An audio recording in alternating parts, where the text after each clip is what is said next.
مواقف ومواعظ.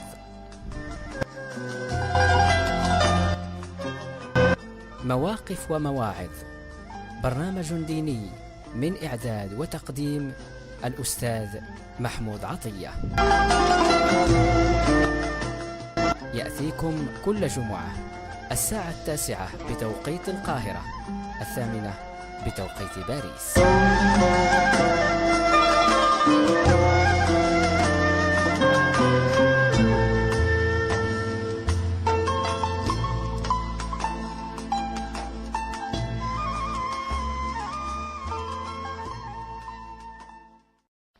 الحمد لله رب العالمين، حمدا كثيرا طيبا مباركا يليق بعظمته الكريمة.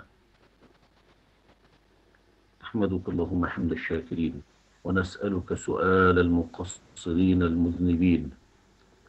يا ربي لك الحمد كما ينبغي لجلال وجهك وعظيم سلطانك. أشهد أن لا إله إلا الله وحده لا شريك له، يحيي ويميت وهو حي دائم لا يموت، بيده ملكوت كل شيء وهو على كل شيء وكيل. وأشهد أن محمدا عبد الله ورسوله، صفيه من خلقه وحبيبه،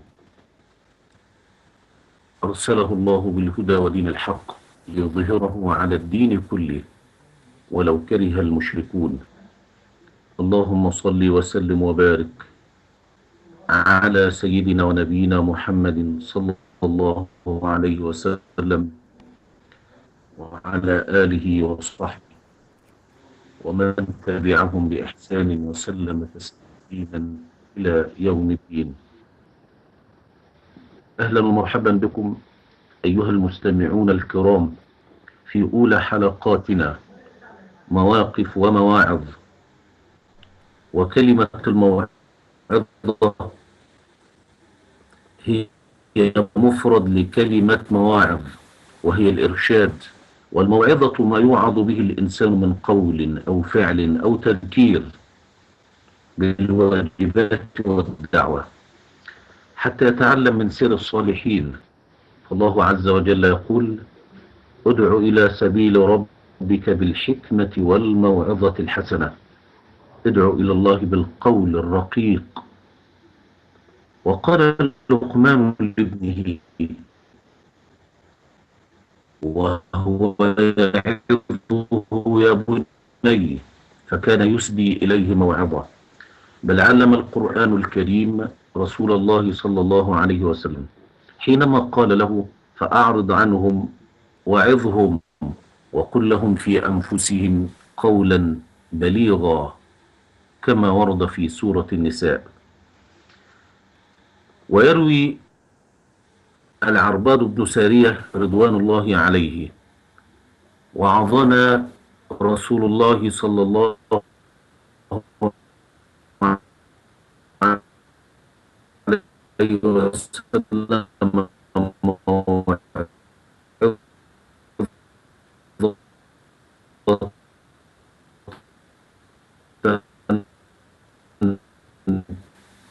وجلت منها القلوب العيون، فتقوى الله والسمع والطاعة. وإن تأمر عليكم عبد حبشي فإنه من يعش منكم فسيرى اختلافا كثيرا، فعليكم بسنتي وسنة الخلفاء الراشدين المهديين، عضوا عليها بالنواجذ، وإياكم ومحدثات الأمور، فإن كل بدعة ضلالة. موعظة بكى الصحابة رضوان الله عليهم، إذن هو يرشدهم صلوات الله وسلامه عليه ويأخذ بأيديهم. والإنسان إذا سمع موعظة وعمل بها، وإن كان مخطئا من قبل أو أذنب أو ارتكب خطأ، عاد إلى ربه، الله يتوب عليه ويغفر له. أما من سمع موعظة ولم يعمل بها فاعلم أن مصيره إلى النار. استمع حينما يقول ربنا عز وجل: فمن جاءه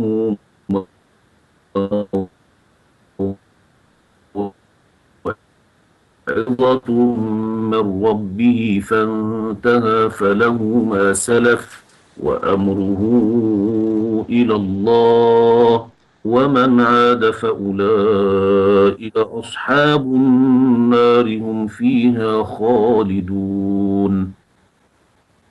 انتهي أيها الإنسان، انتهي أيها المذنب، إذا سمعت موعظة، إذا سمعت نصيحة وذكرك من ذكرك بربك وبعقاب الله عز وجل. يروي المقريزي في كتابه المواعظ والاعتبار في ذكر الخطب والآثار، وكأن الكتاب يتفق معنا مع العنوان الذي أخذناه مواقف ومواعظ. فالمقريزي يروي رواية في كتابه المواعظ والاعتبار في ذكر الخطب والآثار، يحكي لنا حكاية عن أحمد ابن طولون، وهو كان يعيش في بغداد في زمن المستعين. عاش وكان يوما حارسا، وإذا بلصوص يتصدون لقافلة، وهذه القافلة كانت تحمل ذهبا وأموالا. ولما تصدى لها أحمد ابن طولون وأخذ منهم الذهب والأموال، علم المستعين بذلك فرفع من قدره. لكن الدنيا تنكرت على المستعين، وانقلب عليه المعتز، انقلب عليه ليأخذ منه الحكم عنوة وظلما واستبدادا. ما أخذ الحكم عبر طريقة شرعية، وإنما انقلب عليه وحبس المستعين. ولما حبسه جعله في مدينة واسط، وكان الحارس الذي عليه هو أحمد ابن طولون. وطلبت أمه قبيحة أم المعتز، طلبت من أحمد بن طولون أن يقتل المستعين، وقالت له: أعطيك مدينة واسط. انظر، طالما الحاكم الشرعي على قيد الحياة يشعر المنقلب بقلق شديد، يريد أن يتخلص منه، يريد أن يقتل. لكن أحمد ابن طولون قال: إن في رقبتي بيعة للمستعين ولن أقتله. لكنهم قتلوا بعد ذلك المستعين. لما وصل أحمد بن طولون إلى حكم مصر قال: تركنا واسط لله فأعطانا الله حكم مصر. تعلم أنك لا تنقلب، أنك لا تطلب شيئا في معصية، وإنما عليك أن تطلب في مرضاة الله. وأول ما جاء إلى مصر كان في سيرته رجلا صالحا، حتى قيل لأنه كما قال ابن تغري بردي، ابن تغري في كتابه النجوم الزاهرة في ملوك مصر والقاهرة، يحكي ابن تغري أنه عندما تجمع لديه خراج مصر وعلم أن فيها 100,000 دينار من المظالم يجب ردها، علم أحمد بن طولون أن الخزينة عنده يوجد بها 100,000 دينار جمعت من المظالم، جمعت ظلما وزورا وعدوانا من فقراء المصريين. فقال كاتبه: لا تردها، وأشار عليه حتى لا تؤثر في خزانة الدولة. فكر ابن طولون في كلام كاتبه الذي أشار عليه، لكنه يقول: بينما أنا في منامي أرى أحد أصدقائي وكان قد مات في طرسوس وهو يرد هجمات الروم. قال له: بئس ما أشار عليك كاتبك في أمر الإنفاق، واعلم أنه من ترك شيئا لله عوضه الله خيرا منه، فارجع إلى ربك. وإن كان التكاثر والتفاخر قد شغلاك عنه في هذه الدنيا، أي أن التفاخر والتكاثر يشغلان العبد عن ربه في هذه الدنيا، فامضي ما عزمت عليه، وأنا ضامن لك من الله تعالى بأفضل مما تركت. فلما أصبح رد أحمد بن طولون المظالم إلى أهلها، ولم يلتفت إلى رأي كاتبه. وفي إحدى الأيام وهو في أثناء رحلة صيد له، غرست رجل فرسه في الرمال، فلما أزالها انكشف له كنز من المال يقدر ب1000 دينار، فاستخدمها في بناء الجامع، وهو جامع أحمد بن طولون، وفي بناء أماكن لعلاج المرضى. انظر أيها المستمع، استمع إلى هذه الموعظة، استمع حينما يترك الإنسان شيئا لربه، فالله هو الذي يكافئ، الله هو الذي يعطي الخير ويعطي البديل الأفضل. حينما أشار الرجل عليه أن يأخذ الأموال ظلما وزورا وبهتانا من فقراء المصريين الذين جمعت أموالهم ظلما وزورا وبهتانا، لكنه ما قبل أن يأخذ هذه الأموال. إذن هذان موقفان من المواقف التي مرت عليه في حياته. كان رجلا صالحا، بدأ حياته أنه كان بطلا يدافع عن المظلومين ويعيد الأموال المسلوبة المسروقة إلى المستعين. ولما انقلبوا على المستعين وأخذوا الحكم منه، أبى أن يقتل رجلا في رقبته بيعة. أيها المستمع الكريم، ابقى معنا حتى نكمل هذه المواقف والمواعظ مع هذا العنوان: أين الواعظون؟ لأن ابن طولون كان واعظا يوم وعظ قبيحة، وقد أخذت من حظها من اسمها حظ، لأنها كانت قبيحة الأقوال والأفعال، تريد منه أن يقتل المستعين. كان واعظا حينما قال إن في رقبتي بيعة لهذا الرجل، ولما أراد الرجل كاتبه أن يكون ظالما له خوفا من الفقر، جاء من جاء له في منامه يعظه ويذكره بربه، فلما أفاق رد المظالم إلى أهلها، فأبدله الله عز وجل خيرا مما ترك. ابقوا معنا لكي نلتقي بكم بعد الفاصل.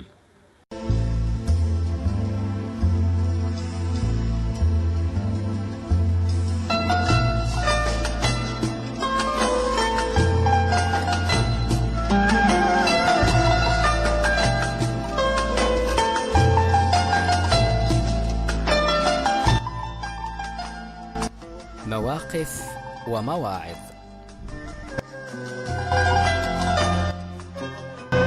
مواقف ومواعظ، برنامج ديني من إعداد وتقديم الأستاذ محمود عطية، يأتيكم كل جمعة 9:00 بتوقيت القاهرة، 8:00 بتوقيت باريس.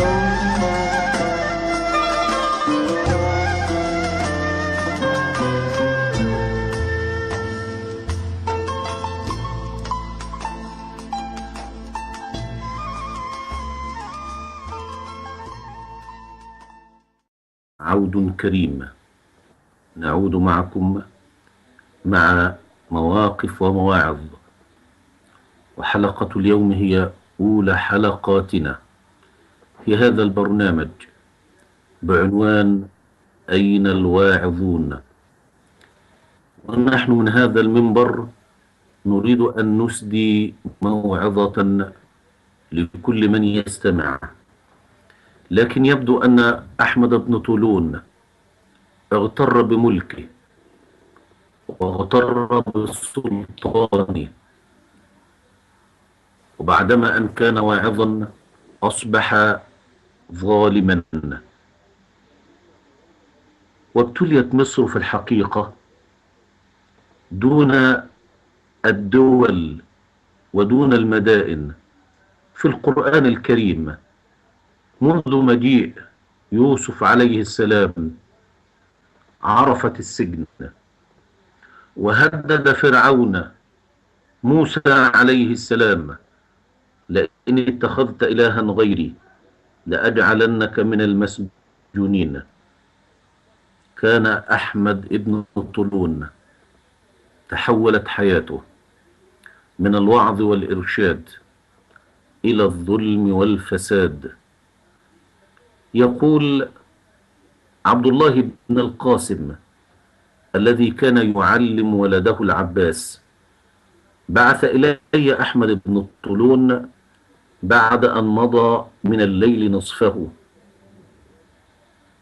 فالذين جاءوا إلي وقرعوا الباب وأنا خائف مذعور، لأنه ظن أن الذي جاء إليه في منتصف الليل ويقرع الباب بشدة ويقول له بأننا نريد أن تصل معنا إلى الأمير أحمد بن طولون. كانت حالاته في ذعر وخوف عما سمع عن ابن طولون الذي كان بالأمس عادلا صار ظالما، يبعث الرعب والخوف في قلوب المصريين. يقول: دخل الحاجب بين يديه وأنا في أثره، حتى أدخلني إلى بيت مظلم فقال لي: سلم على الأمير.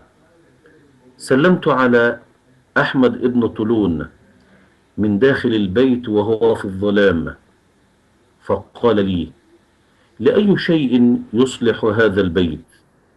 قلت: للفكر. قال: ولم؟ قال: قلت: لأنه ليس فيه شيء يشغل الطرف بالنظر فيه، يعني الذي رأيته لا يشغلني ولا يثير انتباهي. قال: أحسنت. قال ابن طولون للرجل: أحسنت،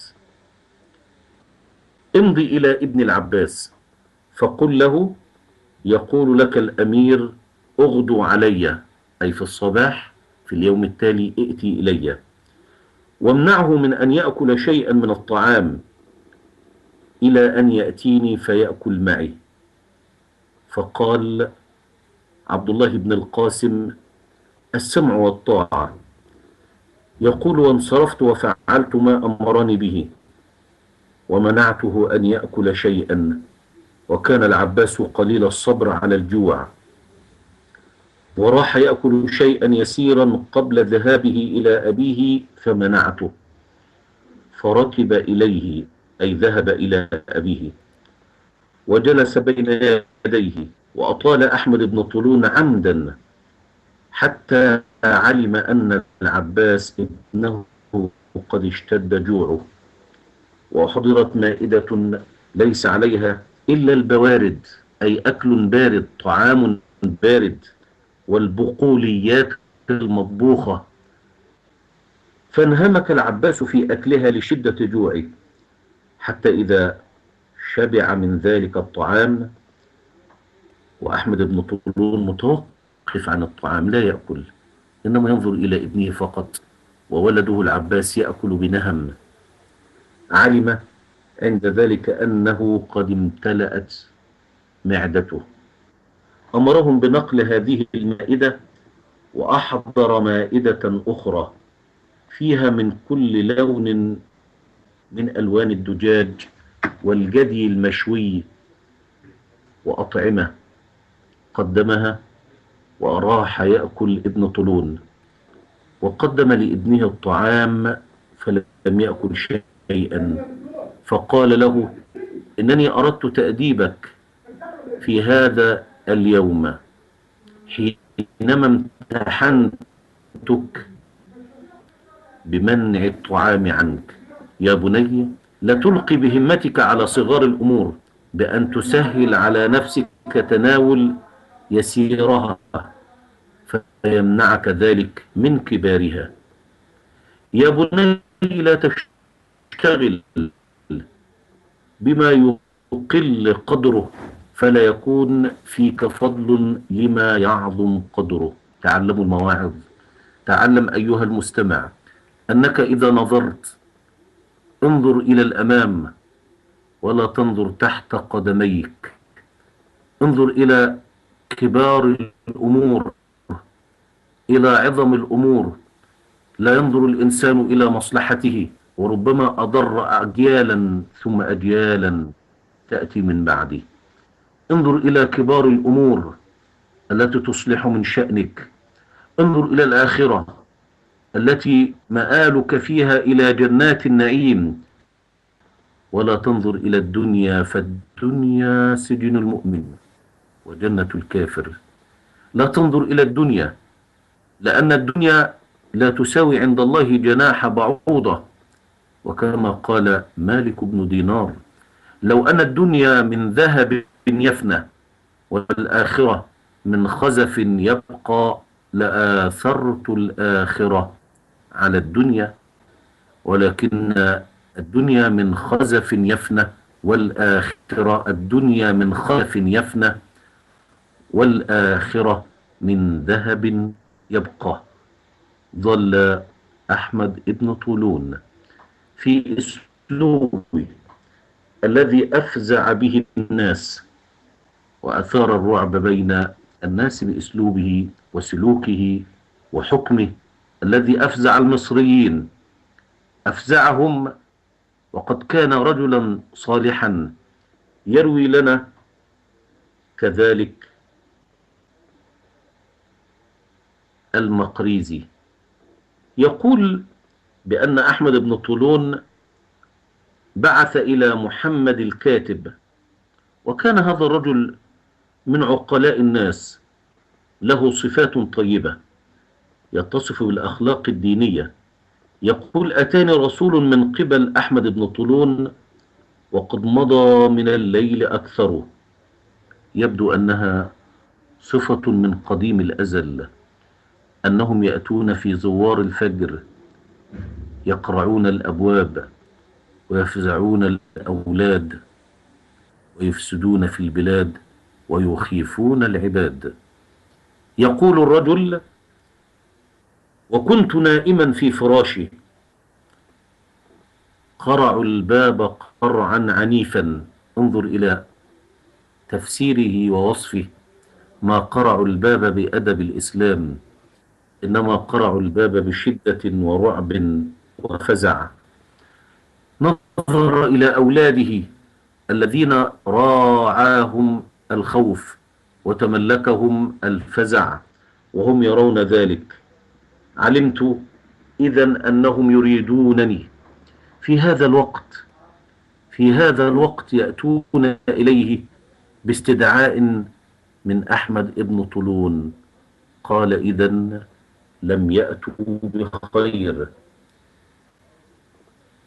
ويأت من الحياة، ودخلت المستراح، أي دخل دورة المياه، تطهرت وتطيبت بطيب وبطيب من يفارق الدنيا، ولبست ثيابا نظيفة وودعت أهلي، وقد كثر بكاؤهم علي. انظر كم نرى هذه المشاهد في كل زمان ومكان، حينما يدخلون على الأسر ومن حولهم أولادهم يبكون، ما رقت قلوبهم وما ذرفت عيونهم وهم ينظرون إلى الأطفال الصغار وهم يحيطون بالآباء الذين يؤخذون من بيوتهم إلى السجون.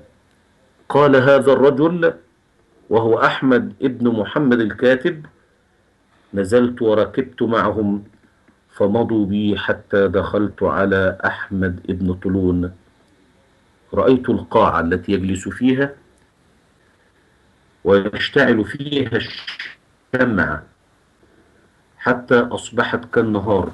وصلت إلى المجلس الذي فيه وبين يديه شمعتان عظيمتان، فسلمت وأنا أرعد خوفا، فرد السلام فسكن بذلك بعض روعي، أي أنه حينما رد عليه السلام سكن قليلا. فقال له أحمد بن طولون: أنت غدا في دعوة فلان ومعك في الدعوة فلان وفلان، إلى أن أسمى لي جميع من وقع الاتفاق على الحضور. فقلت: نعم، أيد الله الأمير. فقال: امضي واحذر أن يفوتك شيء مما يجري حتى تنصرف به إلي تعرفني به. انظر، يريد أن يعمل له جاسوسا، أن يعمل له مرشدا كما يفعل الأمن مع بعض الرجال. اذهب واكتب هذه الكلمات وأتيني بتقرير عن الذين تجلس معهم. فقال الرجل: قلت السمع والطاعة لأمر الأمير.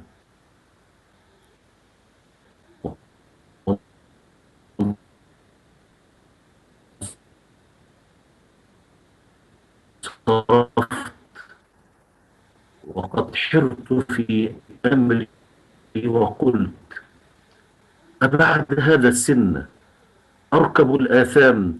إنا لله وإنا إليه راجعون. يتألم الرجل لأنه وقع بين أمرين: إما أن يمتنع فيقتل، وإما أن يأتي بالأخبار على أصحابه فيقتلون. وقع الرجل بين إثمين: يخاف أن يترك أولاده كما يقول وهم صغار، يترك الأرملة والأيتام، أو أنه يفعل ما يريده الأمير فيكون سببا في قتل أصحابه. وتأملت الحال فإذا بي إن خالفت أمره قتلني، وأيتمت أولادي وأرملت زوجي، ويعلم الله أني صابر على ضيق الحال تجنبا للدخول فيما فيه المآثم. ثم فكرت في وقوع الدعوة ومعرفة من يحضرها، فازداد خوفي منه وحيرتي في أمري. وعدت إلى منزلي وقد أيس أهلي مني، فلما رأوني حمدوا الله وكأنما جئت إليهم من الآخرة. فأصبحت وقد تعالى النهار وحضرت إلى الجماعة التي سماها إلي، وقد أخذت معي قلما أكتب فيه ما يحدث. يريد أن يكتب تقريرا. هؤلاء الحكام هم يريدون للشعب أن تتقطع الأواصل بينهم، وأن تتقطع الروابط فيما بينهم، أن يستعدي رجلا على أخيه وقد كان بالأمس يجلس معه ويأكل معه ويشرب معه. انظر في كل زمان ومكان ترى هذه الصورة جلية واضحة. فيقول الرجل: وأظهرت أن بي عسر بول، فكنت كلما سمعت شيئا يجب أن أكتبه أريهم أنني أريد أن أقوم إلى المستراح إلى دورة المياه وأكتب كل ما جرى. وكان القوم منذ وقت حضورهم وهم يتكلمون على ظلم أحمد ابن طولون ويتضرعون إلى ربهم: لأنهم يثقون فيما بينهم ويعرفون كل منهم الآخر، وأنا ما زلت أكتب عن كل من يتكلم حتى انتهت الجلسة وانصرف الناس، وكنت آخر من انصرف، فجئت من توي إلى أحمد ابن طولون كما أمرني، فدخلت عليه وكأنه كان منتظرا لي. قال لي: الساعة انصرفت؟ قلت: نعم أيها الأمير، أنا آخر من انصرف. قال: أحسنت، هات ما معك. دفعت إليه الأوراق فقرأها، فلما استوفى قراءتها قال لي: بارك الله عليك، خذ ما تحت المصلى. فمددت يدي وأنا أرعد خوفا، أخاف أن تخرج حية تضربني، لكنني وجدت رقعة. قال لي: اقرأها. فقرأتها، فإذا فيها جميع ما كتبته، وإذا به قد استظهر علي بأن جعل معي واحدا من الذين كانوا يجلسون في الدعوة. انظر، جند أناسا كثيرين هم يريدون للناس أن يكتبوا تقارير كل منهم عن الآخر، هذا في كل زمان ومكان. هذا ما فعله الحاكم المصري أحمد ابن طولون. فكانت النسخة التي قرأتها هي مثل النسخة التي قدمتها له، فحمدت الله أني لم أدع شيئا قل أو كثر إلا كتبته، ولو تركت شيئا لاستحل قتلي. فلما قرأتها قال: دعها وامضي مصاحبا لأمرك. وأمر لي ب1000 دينار أموال الشعب تصرف لمن يأتي بالتقارير، يكتب تقريرا عن المصلحين الذين لا يرضون بالظلم ولا الفساد. أموال الشعب تصرف ليس على بناء البنية التحتية ولا في خدمات البشر، وإنما تصرف لمن يأتي بالتقارير لكي يؤذى البشر. أخذ هذه الأموال ويقول: أخذتها وانصرفت. ولما كنت من اليوم التالي في الغد، ركبت إلى صديقي صاحب الدعوة، أي صاحب البيت الذي كان يبعث الدعوة لكل الحاضرين. ذهبت إلى صديق صاحب الدعوة لأعرف خبره، فلما وصلت إلى مسكنه الذي يسكن فيه لم أرى للدار أثرا، ورأيت شيئا آخر، لم يبقى للدار أثرا. فتحيرت ووقفت أتأمل الموضع، فرآني بعض الناس فقال لي: أراك متحيرا. قلت: نعم. أعزك الله، أنا أطلب دار صديقي وما أراها. فأخذني الرجل في ناحية بعيدة وخلى بي، حتى الرجل الذي يريد أن يتكلم معه كان خائفا، ربما يسمعه أحد، ربما يراه أحد، ربما يلحظ عليه أحد وهو يتكلم عن الذي حدث لصاحب الدار. فأخذه وخلى به في مكان بعيد وقال: امضي يا حبيبي في حفظ الله، فرحم الله صديقك، كان حسن الجوار وقاضيا لحوائجنا وحقوقنا. قلت له: عرفني، ماذا حدث له؟ قال: سعي به إلى أحمد بن طولون وبجماعة كانوا عنده البارحة. لما ذهبوا به إلى أحمد بن طولون، ماذا حدث له؟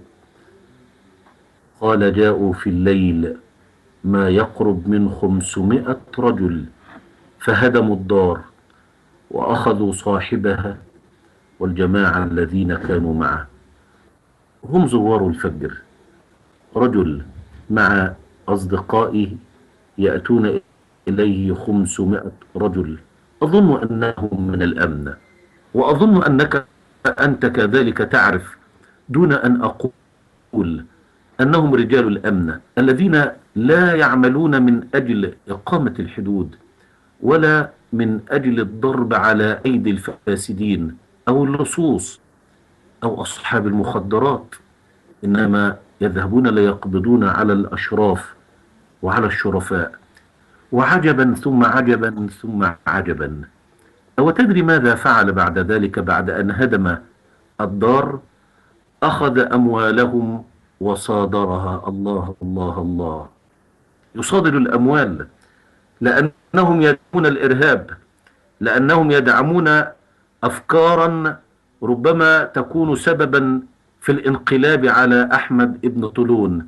لماذا تصادر أموالهم؟ لماذا تؤخذ أعمالهم؟ لماذا تصادر مصانعهم؟ فازداد غمي، يقول فازداد غمي وعظمت مصيبتي، وما انتفعت بنفسي بعدهم.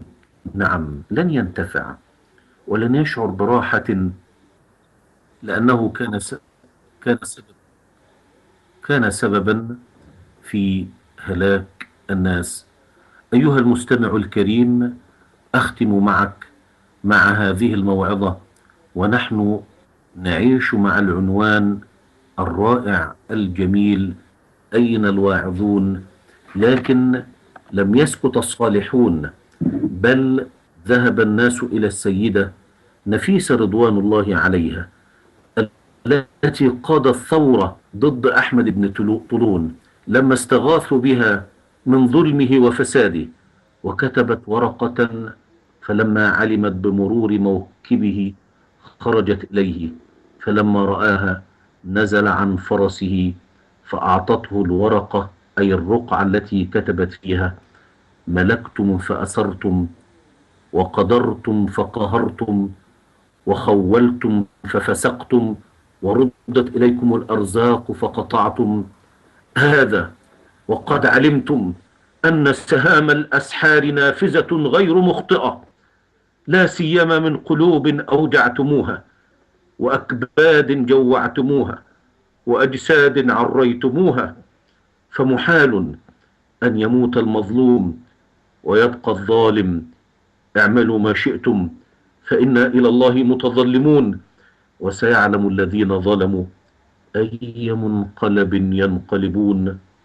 هنا قرأ أحمد بن طولون الموعظة فعدل عن ظلمه بعدما سمع السيدة نفيسة رضوان الله عليها. أيها المستمع الكريم، هذه أولى حلقات كنا نعيش معها مع مواقف ومواعظ، وكانت حلقة اليوم بعنوان: أين الواعظون؟ الذين يعظون الظالمين في كل زمان ومكان، لا يأخذون منهم الأموال حتى يكونوا لديهم من المقبولين. أسأل الله تبارك وتعالى أن يجعلنا من الذين يستمعون القول فيتبعون أحسنه. اللهم إنا ندعوك يا ربنا يا ربنا يا ربنا يا رب العالمين، ويا أكرم الأكرمين، اللهم أعز الإسلام والمسلمين، وأذل الكفار المنافقين، أعداءك أعداء الدين. اللهم أحسن لنا الختام، وأمتنا على الإسلام، وتقبل منا الصيام والقيام وصالح الأعمال، واجعلنا يا ربنا يوم القيامة مجاورين لسيد الأنام. ارحم اللهم والدينا كما ربونا صغارا، واجعلهم راضين عنا يا أرحم الراحمين. السلام عليكم ورحمة الله وبركاته.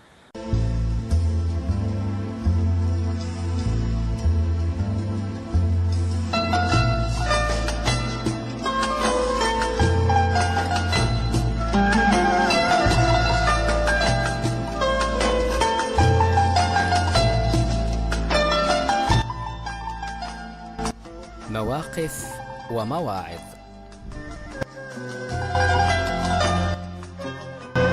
مواقف ومواعظ، برنامج ديني من إعداد وتقديم الأستاذ محمود عطية،